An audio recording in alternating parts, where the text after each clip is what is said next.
Olá, pessoal! Então, vamos falar sobre cadeia alimentar hoje. Então, a gente tem que entender primeiro uma coisa. Por que que a gente se alimenta? A gente se alimenta porque alimento é igual ao quê? Energia. Se nós não nos alimentarmos, nós não vamos ter energia.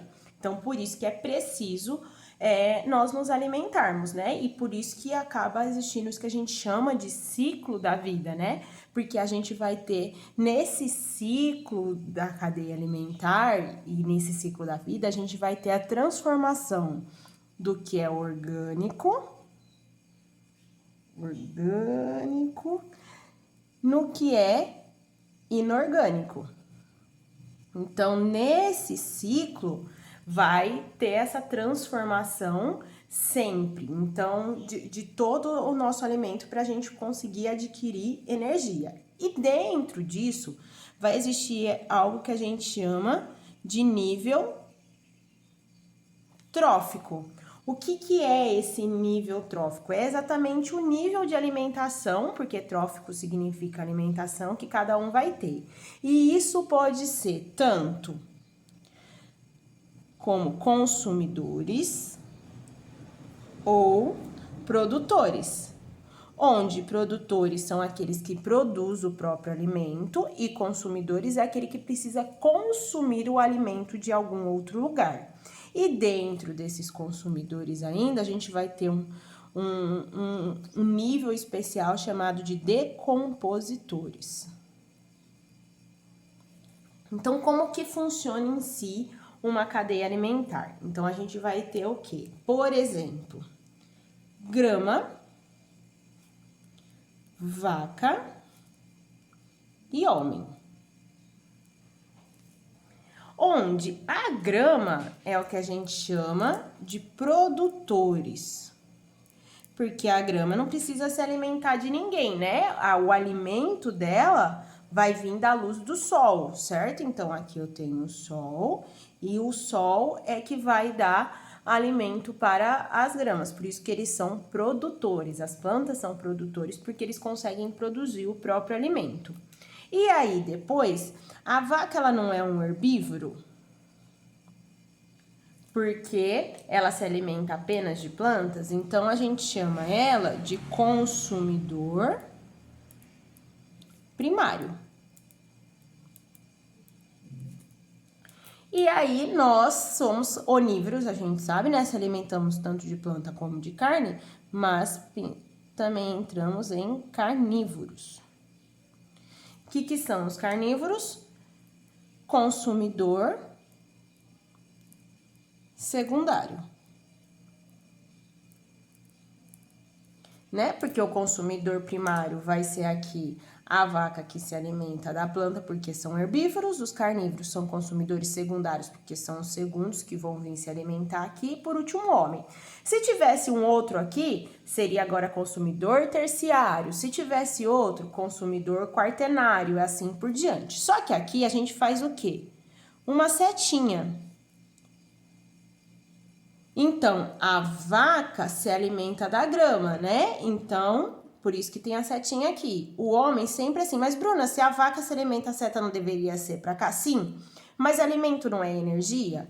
Então, a grama está passando energia para a vaca. A vaca está passando energia para o homem. E assim por diante, né? Por isso que a seta sempre vai ser da esquerda para a direita. É quem está passando energia para quem através da alimentação. E aqui, como a gente sabe, todos esses tem os decompositores. Por quê? Porque o decompositor pode agir sobre a grama, o decompositor pode agir sobre a vaca, o decompositor pode agir sobre o homem, porque é ele que está limpando tudo isso, né? Os decompositores é aqueles que estão realmente fazendo essa transformação do que é o orgânico em inorgânico.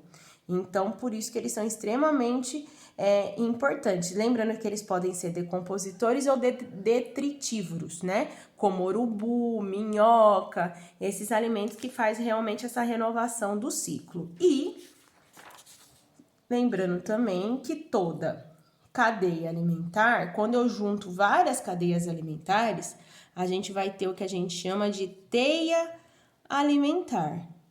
O que é essa teia alimentar? É exatamente o conjunto de todas as cadeias alimentares que vão ter. Então, por exemplo, eu tenho uma planta e essa planta aqui não vai ser só lá a vaquinha, como a gente disse. Eu tenho um rato que pode se alimentar, que vamos lembrar que rato também é onívoro.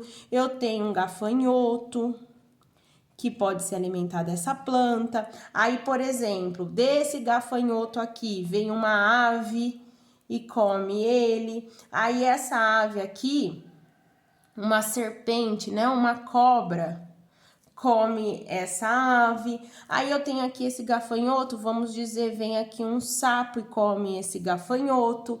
Aí essa mesma cobra, ela também pode comer tanto a ave quanto o sapo. Aí vamos supor que eu venho aqui e tem um gavião. E aí, o gavião, ele pode comer esse rato, mas ele também pode comer aqui a cobra, ou ele pode comer diretamente o sapo. Então, ó, se eu olhar só daqui pra cima, eu tenho uma cadeia alimentar.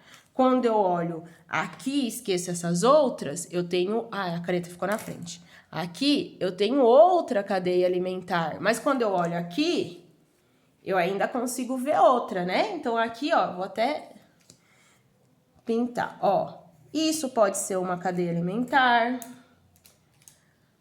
Aqui de novo, ó. Essa pode ser outra cadeia alimentar.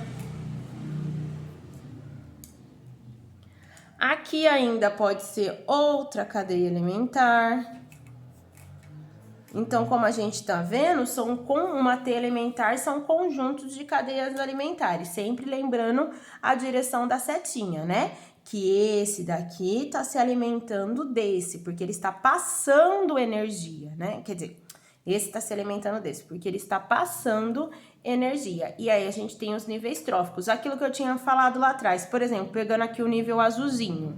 Ó, esse daqui são produtores, esse daqui é consumidor primário, esse daqui consumidor secundário, esse daqui consumidor terciário e esse daqui consumidor quaternário, né?